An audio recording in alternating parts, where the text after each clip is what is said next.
हाँ जी, सारिਆਂ ਨੂੰ ਸਤਿ ਸ੍ਰੀ ਅਕਾਲ ਜੀ। Dear students, I hope you are will be fine. So students, अज की इस वीडियो में देखो, लास्ट टाइम असीं कीता सी इंग्लिश बेसिक का पार्ट 1। इस बार असीं करांगे इंग्लिश बेसिक का क्लास का पार्ट 2। ठीक है जी, यानी कि इंग्लिश बेसिक क्लास 1 जिन्होंने देख लिया है, उस तो बाद उन्होंने इंग्लिश बेसिक दे पार्ट 2 भी आना है। तो देखो, स्टार्टिंग में असीं देखिया सी इंग्लिश बेसिक पार्ट 1 च देखिया सी भी अल्फाबैट हुंदा हमेशा अल्फाबैट्स नहीं हुंदा। ते अल्फाबैट किन्ने हुंदे ने? सिर्फ एक हुंदा है। इंग्लिश भाषा दे विच अल्फाबैट सिर्फ एक ही है। ते उस एक अल्फाबैट दे विच किन्ने लैटर्स ने?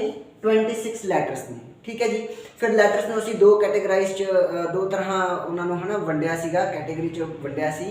पहला सीगा वॉवल्स ते फिर सी कॉन्सोनेंट्स। तो फिर वॉवल्स किहड़े हुंदे ने, कॉन्सोनेंट्स किहड़े हुंदे ने, उन्हां दी क्यों लोड़ है, आर्टिकल का कंसैप्ट कित्थे ए लगाना है, कित्थे एन लगाना है, कित्थे आर्टिकल द लगाना है, वो सब कुछ असी इंग्लिश बेसिक दे पार्ट 1 च देख लिया सी। ते हुण असी देखांगे इंग्लिश बेसिक का पार्ट 2। इस तो अगे चलते हैं। देखो, आपां कोई भी भाषा सीखते हैं तो क्यों सीखते हैं? ਆਪਾਂ कोई भी भाषा सीखते हैं अपनी फीलिंग्स नूं, थॉट्स नूं, इमोशनस नूं, नोशनस नूं दूसरिਆਂ ਨੂੰ ਦੱਸਣ ਲਈ, अपनी फीलिंग्स ਨੂੰ एक्सप्रैस ਕਰਨ ਲਈ ਤੇ दूसरिਆਂ ਦੀ फीलिंग्स ਨੂੰ ਸਮਝਣ ਲਈ, ਉਹਨਾਂ ਦੀ फीलिंग्स ਨੂੰ ਅੰਡਰਸਟੈਂਡ ਕਰਨ ਲਈ ਅਸੀਂ ਕੋਈ ਵੀ ਭਾਸ਼ਾ ਸਿੱਖਦੇ ਹਾਂ। ਚਾਹੇ ਅਸੀਂ ਪੰਜਾਬੀ ਸਿੱਖੀਏ, ਹਿੰਦੀ ਸਿੱਖੀਏ, ਸੰਸਕ੍ਰਿਤ ਸਿੱਖੀਏ, ਠੀਕ ਹੈ, ਚਾਹੇ ਅੰਗਰੇਜ਼ੀ ਸਿੱਖੀਏ। पर जे आप सिर्फ लैटर्स तक सीख लिया तो लैटर्स नाल तो सिर्फ लैटर्स का यूज़ करके तो अपनी फीलिंग्स एक्सप्रैस नहीं कर सकते, अपनी गल नूं सही तरीके नाल कह नहीं सकते। इसका मतलब लैटर्स तो भी ज़्यादा सानू कुछ चाहिए तो वो की है, वो है वर्ड। लैटर्स तो बाद किहदा नंबर आंदा? वर्ड का। वर्ड का मतलब हुंदा शब्द। तो देखिए वर्ड की हुंदा लैटर्स का एक ग्रुप, यानी कि वर्ड की हुंदा लैटर्स का ही, जिहड़े लैटर्स ने ना इन्हां दा ही एक ग्रुप हुंदा जिसका कोई मतलब यानी कि मीनिंग तो होवे, जिसका कोई मीनिंग होवे, है ना। जिवें आ देखो CAR कार, CAR कार, तो 1 2 3 लैटर्स मिलके एक ग्रुप बन गया। तो इस ग्रुप का मतलब है कार। कार यानी कि गड्डी, यानी कि कार, है ना, गड्डी, जिहदा मतलब हुंदा है। फिर देखो आर्क लिखा ARC आर्क। हुण कईयां नूं तां आर्क की हुंदा ये भी नहीं पता होना। तो देखो 10वीं क्लास के मैथ च तुसीं पढ़िया होना आर्क की हुंदा है, सर्कल का एक पीस हुंदा है। सर्कल के एक पीस नूं ना आपां आर्क कह दिंदे हां। जिवें मान लो आ इन्ना वड्डा सर्कल है, ठीक है जी, आ पूरा एक सर्कल है। जे मान लो मैं इत्थों ऐ कटता तो देखो हुण दो पीस हो गए ना इसदे, एक तो आ वाला पीस हो गया तो एक आ अंदर वाला पीस हो गया, है ना। तो दो पीस हो गए। तो ये जो एक पीस हो गया ना, इन्हू आर्क कहांगे। ठीक है जी। वो कितना मर्जी छोटा कर लो। हुण आ देखो इत्थों कट गया, आ एक जो छोटा जिहा रह गया, ये भी की है? आर्क है। तो सर्कल के एक पीस नूं आपां आर्क कह दिंदे हां। ठीक है, इसका भी कोई मतलब बनता है। बट जे मैं RCA कहां, RCA, तो इसका तो कोई मतलब नहीं बनता। इसका मतलब RCA कोई वर्ड नहीं हुंदा, ये गलत है, ये अपना वर्ड नहीं है। ठीक है जी। आओ आगे देखिए। हुण मान लो वर्ड बारे भी सानू पता लग गया। तो सिर्फ वर्ड करके तो आप अपनी फीलिंग्स एक्सप्रैस नहीं कर सकते, वर्ड तो वध के सानू कुछ चाहिए। तो वो की है? Phrase, PHRASE, phrase. हुण फ्रेज की हुंदा? कहंदा वर्ड्स का एक ग्रुप जिसका मीनिंग तो होवे बट नो सेंस। मतलब वर्ड्स का यह जा ग्रुप जिसका सिर्फ मीनिंग है, सेंस नहीं है। जिमें कि देखो मैं कहां अ रेड पेन, हुण मैं तुहाडे सामने खड़ा हो जाना तो मैं तुहानू कह रहा अ रेड पेन, तो तुहाडे माइंड च की आएगा? ठीक है, एक पेन है जिहड़ा कि रेड कलर का, एक पेन है जिहड़ा कि रेड कलर का, ये तुहाडे माइंड च आएगा। बट उस रेड कलर के पेन बारे मैं कहना की चाह रहा है, ये तो क्लीयर नहीं हो रहा, यानी कि मेरा सेंस क्लीयर नहीं हो रहा। तो इन्हू आप कह देंगे आ फ्रेज। ठीक है जी। हुण जे सेंस ही नहीं क्लीयर हो रहा, फिर उन्होंने सीखे का की फायदा? इसका मतलब इस तो वध के सानू कुछ होर चाहिए। तो वो की है? क्लॉज। क्लॉज की हुंदा? कहंदा वर्ड्स का एक ग्रुप।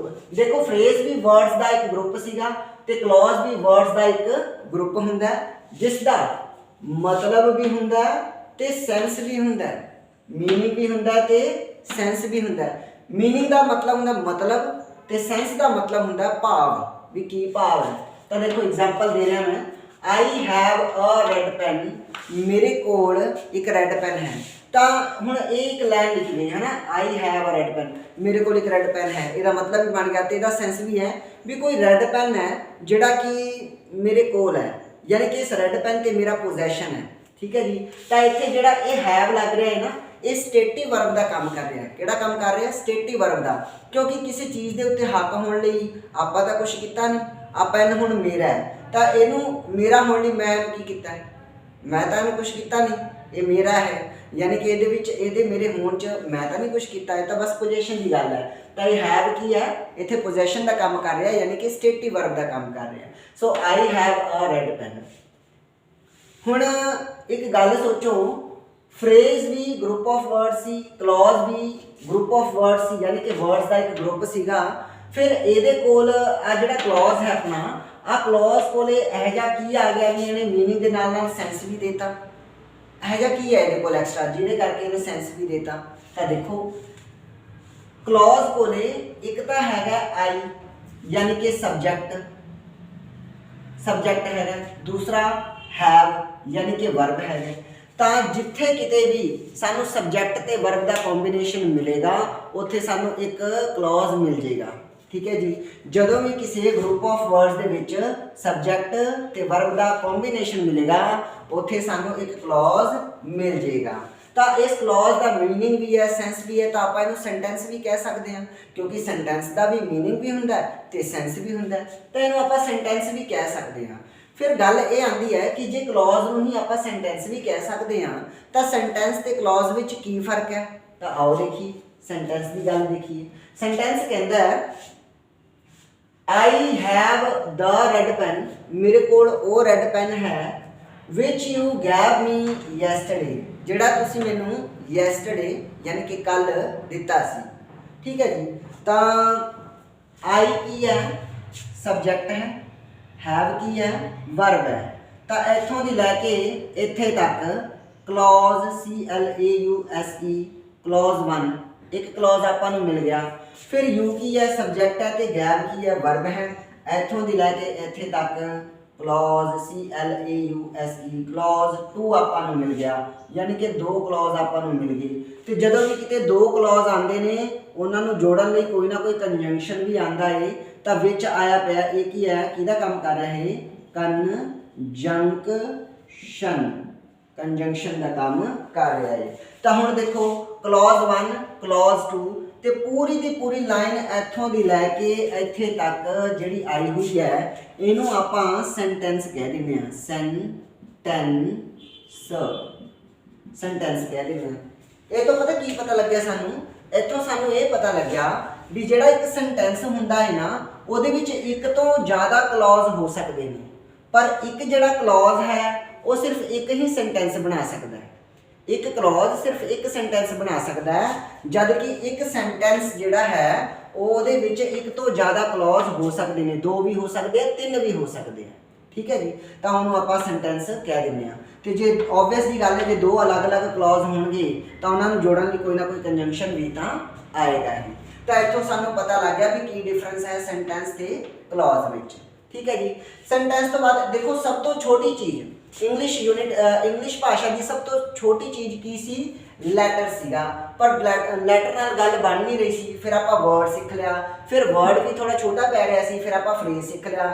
ਫਰੇਜ਼ ਤੋਂ ਵੀ ਉਹ ਕੰਮ ਪੂਰਾ ਨਹੀਂ ਸੀ ਹੋ ਰਿਹਾ, ਹੈ ਨਾ, ਸੈਂਸ ਕਲੀਅਰ ਹੀ ਨਹੀਂ ਹੋ ਰਿਹਾ ਸੀਗਾ। ਤੇ ਜਦੋਂ ਫਰੇਜ਼ ਤੋਂ ਵੀ ਸੈਂਸ ਕਲੀਅਰ ਨਾ ਹੋਇਆ, ਫਿਰ ਅਸੀਂ ਕਲੌਜ਼ ਸਿੱਖ ਲਿਆ। ਫਿਰ ਕਲੌਜ਼ ਨਾਲ ਵੀ ਗੱਲ ਵੀ ਬੜੀ ਥੋੜੀ ਛੋਟੀ ਜਿਹੀ ਗੱਲ ਰਹਿ ਗਈ, ਤਾਂ ਆਪਾਂ ਸੈਂਟੈਂਸ ਸਿੱਖ ਲਿਆ। ਹੁਣ ਐਂ ਤਾਂ ਹੈ ਨਹੀਂ ਵੀ ਜੇ ਸਾਨੂੰ ਕੋਈ ਸਟੋਰੀ ਦੱਸਣੀ ਪਵੇ ਤਾਂ ਆਪਾਂ ਸਿਰਫ ਇੱਕ ਸੈਂਟੈਂਸ ਕਹਿ ਕੇ ਰੁਕ ਜਾਾਂਗੇ, ਸਾਨੂੰ ਨੰਬਰ ਆਫ ਸੈਂਟੈਂਸ ਚਾਹੀਦੇ ਆ। ਨੰਬਰ ਆਫ ਸੈਂਟੈਂਸ ਤੁਸੀਂ ਜੋੜੋਗੇ, ਯਾਨੀ ਕਿ ਬਹੁਤ ਸਾਰੇ ਸੈਂਟੈਂਸ ਜੇ ਤੁਸੀਂ ਜੋੜੋਗੇ ਤਾਂ ਬਣ ਜਾਏਗਾ ਪੈਰਾਗ੍ਰਾਫ। ਹੁਣ ਐ ਤਾਂ ਹੈ ਨਹੀਂ ਵੀ ਇੱਕ ਕਹਾਣੀ ਸੁਣਾਤੀ ਤੇ ਗੱਲ ਖਤਮ, ਕਦੇ ਕਦੇ ਨੰਬਰ ਆਫ ਸਟੋਰੀ ਸੁਣਾਉਣੀਆਂ ਪੈ ਜਾਂਦੀਆਂ। ਤਾਂ ਦੇਖੋ, ਪੈਰਾਗ੍ਰਾਫ ਨਾਲ ਵੀ ਗੱਲ ਨਹੀਂ ਬਣਦੀ, ਤਾਂ ਕੀ ਆਪਾਂ ਸਿੱਖ ਲੈਂਦੇ ਹਾਂ? ਪੈਸੇਜ ਸਿੱਖ ਲੈਣਾ, ਜਿਹਦੇ ਵਿੱਚ ਪੂਰੀ ਸਟੋਰੀ ਆ ਜਾਂਦੀ ਹੈ, ਨੰਬਰ ਆਫ ਪੈਰਾਗ੍ਰਾਫ ਆ ਜਾਂਦੇ ਆ। ਠੀਕ ਹੈ ਜੀ। ਇਹਦਾ ਮਤਲਬ ਇਹ ਹੋਇਆ ਵੀ ਜਿਹਨੂੰ ਪੈਸੇਜ ਪੜ੍ਹਨਾ ਆ ਗਿਆ, ਉਹਨੂੰ ਸਮਝੋ ਸਭ ਕੁਝ ਪੜ੍ਹਨਾ ਆ ਗਿਆ ਅੰਗਰੇਜ਼ੀ ਵਿੱਚ। ਬਟ ਇਹ ਸਾਰੀਆਂ ਚੀਜ਼ਾਂ ਇੰਨੀਆਂ ਸੌਖੀਆਂ ਹੈਗੀਆਂ। ਆਓ ਦੇਖਦੇ ਹਾਂ। ਹੁਣ ਮੈਨੂੰ ਜਦੋਂ ਅੰਗਰੇਜ਼ੀ ਬਿਲਕੁਲ ਨਹੀਂ ਆਉਂਦੀ ਸੀ ਨਾ, ਤਾਂ ਮੈਂ ਪੈਸੇਜ ਕੋਲ ਗਿਆ। ਮੈਂ ਪੈਸੇਜ ਨੂੰ ਕਿਹਾ ਵੀ ਭਰਾਵਾ ਤੂੰ ਐਂ ਕਰ ਮੇਰੀ ਅੰਡਰਸਟੈਂਡਿੰਗ 'ਚ ਆ ਜਾ, ਤੂੰ ਮੈਨੂੰ ਛੇਤੀ ਛੇਤੀ ਸਮਝ ਆ ਜਾ ਤਾਂ ਕਿ ਮੈਂ ਅੰਗਰੇਜ਼ੀ ਭਾਸ਼ਾ ਪੜ੍ਹ ਸਕਾਂ ਤੇ ਉਹਨੂੰ ਸਮਝ ਸਕਾਂ। ਇਹ ਕਹਿੰਦਾ ਲੈ ਭਰਾਵਾ ਮੈਨੂੰ ਸਮਝਣਾ ਸੌਖਾ ਪਿਆ, ਜੇ ਤੂੰ ਮੈਨੂੰ ਸਮਝਣਾ ਚਾਹੁੰਦਾ ਤਾਂ ਪਹਿਲਾਂ ਪੈਰਾਗ੍ਰਾਫ ਨੂੰ ਸਮਝ ਕੇ ਆ, ਉਹ ਮੇਰੇ ਤੋਂ ਛੋਟਾ ਹੈ। ਮੈਂ ਭੱਜਾ ਭੱਜਾ ਪੈਰਾਗ੍ਰਾਫ ਕੋਲੇ ਚਲਾ ਗਿਆ। ਮੈਂ ਪੈਰਾਗ੍ਰਾਫ ਨੂੰ ਕਿਹਾ ਹਾਂ ਭਰਾਵਾ ਤੂੰ ਮੇਰੀ ਅੰਡਰਸਟੈਂਡਿੰਗ 'ਚ ਆ ਜਾ ਤਾਂ ਕਿ ਮੈਂ ਪੈਸੇਜ ਨੂੰ ਸਮਝ ਸਕਾਂ। ਤਾਂ ਇਹ ਕਹਿੰਦਾ ਲੈ ਭਰਾਵਾ ਮੈਂ ਕਿਹੜਾ ਸੌਖਾ ਪਿਆ ਸਮਝਣ ਨੂੰ, ਮੈਨੂੰ ਵੀ ਸਮਝਣਾ ਸੌਖਾ ਨਹੀਂ। ਜੇ ਤੂੰ ਮੈਨੂੰ ਸਮਝਣਾ ਚਾਹੁੰਦਾ ਤਾਂ ਸੈਂਟੈਂਸ ਕੋਲੇ ਜਾ, ਪਹਿਲਾਂ ਸੈਂਟੈਂਸ ਨੂੰ ਸਮਝ ਕੇ ਆ। ਫਿਰ ਮੈਂ ਸੈਂਟੈਂਸ ਕੋਲੇ ਵਗ ਗਿਆ।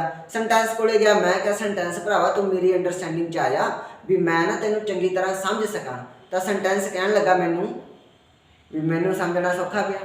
ਜਦੋਂ ਇਹਨੇ ਕਿਹਾ ਨਾ ਮੈਨੂੰ ਵੀ ਮੈਨੂੰ ਸਮਝਣਾ ਸੌਖਾ ਪਿਆ, ਫਿਰ ਮੈਂ ਆਪਣੀਆਂ ਬਾਹਾਂ ਤਾਂ ਚੜਾ ਲਈਆਂ ਤੇ ਮੈਂ ਕਿਹਾ ਹਾਂ ਵੀ ਕੀ ਔਖਾ ਤੇਰੇ 'ਚ, ਮੈਨੂੰ ਸਭ ਕੁਝ ਪਤਾ ਤੇਰੇ ਬਾਰੇ, ਤੂੰ ਕੀ ਕਹਿਣਾ ਚਾਹ ਰਿਹਾ ਵੀ ਮੈਂ ਕਲੌਜ਼ ਕੋਲੇ ਜਾਵਾਂ, ਮੈਨੂੰ ਕਲੌਜ਼ ਬਾਰੇ ਸਭ ਕੁਝ ਪਤਾ ਹੈ। ਫਿਰ ਸੈਂਟੈਂਸ ਥੋੜਾ ਡਰ ਜਾ ਗਿਆ, ਘਬਰਾ ਗਿਆ। ਫਿਰ ਮੈਨੂੰ ਕਹਿੰਦਾ ਚਲੋ ਠੀਕ ਹੈ, ਜੇ ਤੁਹਾਨੂੰ ਕਲੌਜ਼ ਬਾਰੇ ਸਾਰੀ ਨੌਲੇਜ ਹੈਗੀ ਹੈ ਤਾਂ ਫਿਰ ਆਓ ਮੈਂ ਤੁਹਾਨੂੰ ਆਪਣੇ ਬਾਰੇ ਦੱਸਦਾ ਵੀ ਮੇਰਾ ਕੀ ਹਿਸਾਬ ਕਿਤਾਬ ਹੈ। ਫਿਰ ਸੈਂਟੈਂਸ ਮੈਨੂੰ ਆਪਣੀ ਕਹਾਣੀ ਦੱਸਣ ਲੱਗ ਗਿਆ ਤੇ ਸੈਂਟੈਂਸ ਮੈਨੂੰ ਕਹਿੰਦਾ ਕਿ ਦੇਖੋ ਮੈਂ ਛੋਟੇ ਤੋਂ ਛੋਟਾ ਵੀ ਬਣ ਸਕਦਾ ਤੇ ਮੈਂ ਵੱਡੇ ਤੋਂ ਵੱਡਾ ਵੀ ਸੈਂਟੈਂਸ ਬਣ ਸਕਦਾ। ਤਾਂ ਜੇ ਤੁਸੀਂ ਸਿੱਖਣ ਦੀ ਸ਼ੁਰੂਆਤ ਹੀ ਕਰਨੀ ਹੈ ਤਾਂ ਪਹਿਲਾਂ ਛੋਟੀ ਚੀਜ਼ ਸਿੱਖੋ, ਪਹਿਲਾਂ ਛੋਟੇ ਛੋਟੇ ਸੈਂਟੈਂਸ ਜੋੜਨੇ ਸਿੱਖੋ, ਉਸ ਤੋਂ ਬਾਅਦ ਵੱਡੇ ਵੱਡੇ ਸੈਂਟੈਂਸ ਜੋੜਨੇ ਸਿੱਖ ਲਿਓ। ਠੀਕ ਹੈ ਜੀ। ਤਾਂ ਮੈਂ ਕਿਹਾ ਠੀਕ ਹੈ, ਤਾਂ ਛੋਟੇ ਸੈਂਟੈਂਸ ਤੋਂ ਸ਼ੁਰੂਆਤ ਕਰ ਲੈਂਦੇ ਹਾਂ। ਤਾਂ ਮੈਂ ਜਦੋਂ ਸੈਂਟੈਂਸ ਨੂੰ ਕਿਹਾ ਵੀ ਹਾਂਜੀ ਚਲੋ ਆਪਣੀ ਸ਼ੁਰੂਆਤ ਕਰਾਓ ਵੀ ਛੋਟਾ ਸੈਂਟੈਂਸ ਦੱਸੋ ਕਿਵੇਂ ਬਣੇਗਾ, ਤਾਂ ਸੈਂਟੈਂਸ ਮੈਨੂੰ ਲੈ ਕੇ ਗਿਆ ਇਸ ਐਗਜ਼ਾਮਪਲ ਕੋਲੇ ਤੇ ਦੇਖੋ ਕੀ ਕਹਿੰਦਾ। ਕਹਿੰਦਾ ਦੇਖੋ ਸਭ ਤੋਂ ਪਹਿਲਾਂ ਕੀ ਆਉਂਦਾ ਹੈ ਸਬਜੈਕਟ, ਫਿਰ ਕੀ ਆਉਂਦਾ ਹੈ ਵਰਬ ਤੇ ਉਸ ਤੋਂ ਬਾਅਦ ਕੀ ਰਹਿ ਜਾਂਦਾ ਹੈ, ਜੇ ਕੁਝ ਰਹਿ ਜਾਂਦਾ ਤਾਂ ਉਹ ਹੋ ਜਾਂਦਾ ਹੈ ਆਬਜੈਕਟ। ਕੀ ਹੋ ਜਾਂਦਾ ਹੈ ਆਬਜੈਕਟ। ਇਸ ਤਰ੍ਹਾਂ ਸੈਂਟੈਂਸ ਨੇ ਮੈਨੂੰ ਸਮਝਾਇਆ ਕਿ ਦੇਖੋ ਜਿਹੜਾ ਇੱਕ ਸੈਂਟੈਂਸ ਹੁੰਦਾ ਹੈ ਨਾ, ਛੋਟੇ ਤੋਂ ਛੋਟਾ ਸੈਂਟੈਂਸ ਵੀ ਜੇ ਤੁਸੀਂ ਇੰਗਲਿਸ਼ ਵਿੱਚ ਬਣਾਓਗੇ ਤਾਂ ਤੁਹਾਨੂੰ 3 ਚੀਜ਼ਾਂ ਦੀ ਲੋੜ ਪਏਗੀ। ਕਿਹੜੀਆਂ ਕਿਹੜੀਆਂ ਚੀਜ਼ਾਂ ਦੀ?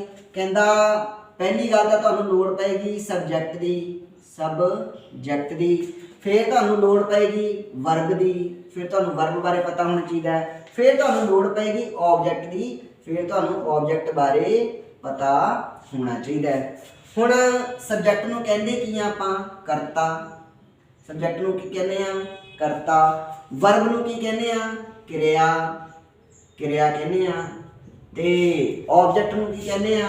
ਕਰਮ, ਕਰਮ ਕਹਿੰਦੇ ਆ। ਠੀਕ ਹੈ ਜੀ। ਤਾਂ ਇਹ ਸਾਰੀਆਂ ਚੀਜ਼ਾਂ ਤੁਸੀਂ ਦੇਖੋ ਇੱਕ ਵਾਰ ਧਿਆਨ ਨਾਲ। ਹਾਂਜੀ, ਤਾਂ ਇਹ ਸਾਰੀਆਂ ਚੀਜ਼ਾਂ ਤੁਸੀਂ ਦੇਖ ਲਿਆ।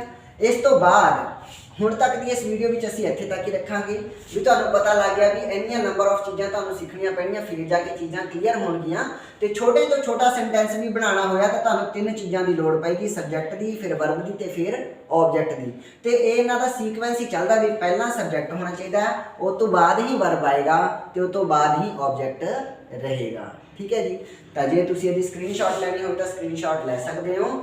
ਪਾਰਟ 2 ਦੇ ਵਿੱਚ ਆਪਾਂ ਇਹਨੂੰ ਇੰਨਾ ਹੀ ਰੱਖਾਂਗੇ। ਜੇ ਇਸ ਦੇ ਵਿੱਚ ਕੋਈ ਵੀ ਡਾਊਟ ਰਿਹਾ ਤਾਂ ਤੁਸੀਂ ਹੇਠ ਦਿੱਤੇ ਨੰਬਰ ਤੇ ਮੈਨੂੰ ਕੰਟੈਕਟ ਕਰ ਸਕਦੇ ਹੋ, ਜਾਂ ਵੀ ਮਤਲਬ ਜਿਹੜਾ ਕਮੈਂਟ ਬਾਕਸ ਹੈ ਉਹਦੇ ਵਿੱਚ ਕਮੈਂਟ ਕਰਕੇ ਵੀ ਆਪਣਾ ਕੁਐਸਚਨ ਪੁੱਛ ਸਕਦੇ ਹੋ। ਤੇ ਜੇ ਮੇਰਾ ਇਹ ਪ੍ਰਯਾਸ ਤੁਹਾਨੂੰ ਵਧੀਆ ਲੱਗਿਆ ਹੋਵੇ ਤਾਂ ਤੁਸੀਂ ਚੈਨਲ ਨੂੰ ਸਬਸਕ੍ਰਾਈਬ ਕਰਨਾ ਹੈ, ਵੀਡੀਓ ਨੂੰ ਲਾਈਕ ਕਰਨਾ ਹੈ ਜੇ ਤੁਹਾਨੂੰ ਪਸੰਦ ਆਈ ਹੋਵੇ ਤਾਂ। ਤੇ ਜੇ ਤੁਹਾਨੂੰ ਪਸੰਦ ਆ ਗਿਆ, ਤੁਸੀਂ ਲਾਈਕ ਕਰਤੀ ਹੈ ਤਾਂ ਦੇਖੋ ਲਾਈਕ ਕਰਨ ਦੇ ਵਿੱਚ ਪਹਿਲਾਂ ਕੰਜੂਸੀ ਨਾ ਕਰਿਓ। ਲੋਕੀ ਜਨਰਲ ਵੀਡੀਓ ਤਾਂ ਦੇਖ ਲੈਂਦੇ ਆ ਬਟ ਲਾਈਕ ਕਰਨਾ ਛੱਡ ਦਿੰਦੇ ਆ, ਇਹ ਤਾਂ ਮਾੜੀ ਗੱਲ ਹੈ ਨਾ। ਤੁਸੀਂ ਆਪ ਸੋਚੋ। ਤੇ ਲਾਈਕ ਕਰਨ ਤੋਂ ਬਾਅਦ ਜੇ ਹੋ ਸਕੇ, ਜੇ ਟਾਈਮ ਹੋਵੇ ਤਾਂ ਸ਼ੇਅਰ ਵੀ ਕਰ ਦਿਓ ਕਿਸੇ ਇਹੋ ਜਿਹੇ ਬੰਦੇ ਨੂੰ ਜਿਹਨੂੰ ਵਾਕਈ ਇਹਦੀ ਲੋੜ ਹੋਵੇ। ਠੀਕ ਹੈ ਜੀ। Thank you everyone giving me your precious time. Thank you so much. जय हिंद, जय भारत, जय आर्यवर्त।